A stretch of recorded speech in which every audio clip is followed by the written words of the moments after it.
Yunan sebagai pemateri 1. Perkenalkan, saya Kaira sebagai pemateri kedua.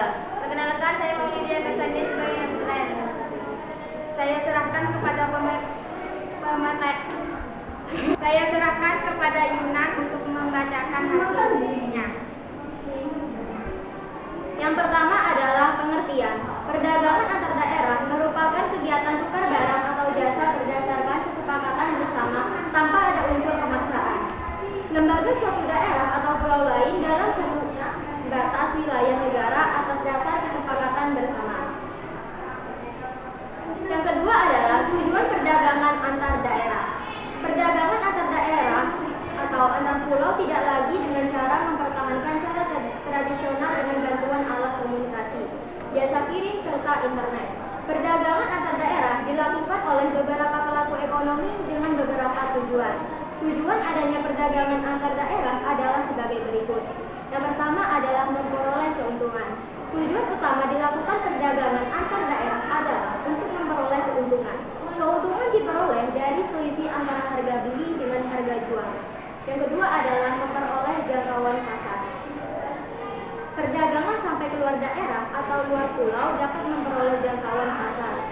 Jangkauan pasar yang dimaksud adalah jumlah konsumen yang mengonsumsi barang tersebut semakin banyak dan terbesar di berbagai daerah. Baik, selanjutnya saya serahkan kepada pemateri 2.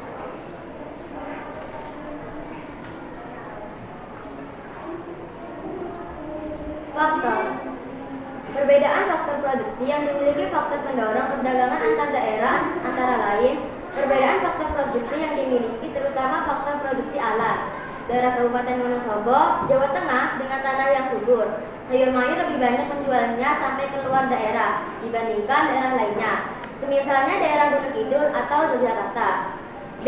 Perbedaan tingkat harga antar daerah. Selain perbedaan kekayaan alam, perbedaan tingkat daerah antar daerah juga mendorong terciptanya perdagangan antar daerah. Contohnya seperti daerah yang kaya akan buah durian, harga durian akan lebih murah dari biasanya, karena daerah lainnya yang harus sedikit memiliki pohon penghasil durian. Dampak positif dan negatif antar daerah. Dampak positif. Dampak positif di pasar Demak adalah harga sayur di pasar Demak lebih murah dari biasanya dan terjangkau dari pasar di daerah Banyu-Ates. Dampak positif di pasar Banyu-Ates adalah harga ayam di pasar Banyu-Ates lebih murah dan terjangkau daripada pasar di daerah Demak. Dampak negatif dari pasar Demak adalah aroma ikan yang tak sedap disebabkan karena ikan yang dijual di pasar Demak tidak menggunakan pengawet, yang menyebabkan pengunjung yang ingin berbelanja ikan di pasar Demak akan merasa terganggu. Dampak negatif di pasar Banyu-Ates adalah jalan yang berada di wilayah pasar Banyu-Ates memiliki beberapa jalan yang sedikit rusak, dikarenakan Kecamatan Banyu-Ates tidak memperbaiki jalan tersebut dengan segera, sehingga para pengendara yang ingin pergi ke pasar tersebut seringkali mengalami beberapa kesulitan atau kendala untuk mengunjungi ke pasar Banyu-Ates.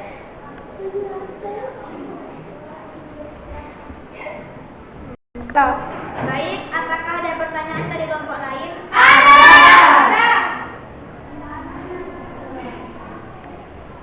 Saya perwakilan dari kelompok 3 akan bertanya, apa dampak negatif dari pasar Banyu-Ates? Baik, pertanyaan saya terima. Dampak negatif di pasar Banyu-Ates adalah jalan yang berada di wilayah pasar Banyu-Ates memiliki beberapa jalan yang sedikit rusak dikarenakan Kecamatan Banyu-Ates tidak memperbaiki jalan tersebut dengan segera, sehingga membuat para pengendara yang ingin pergi ke pasar tersebut seringkali mengalami beberapa kesulitan atau kendala untuk mengunjungi ke pasar Banyu-Ates. Apakah pertanyaan dari kami bisa diterima?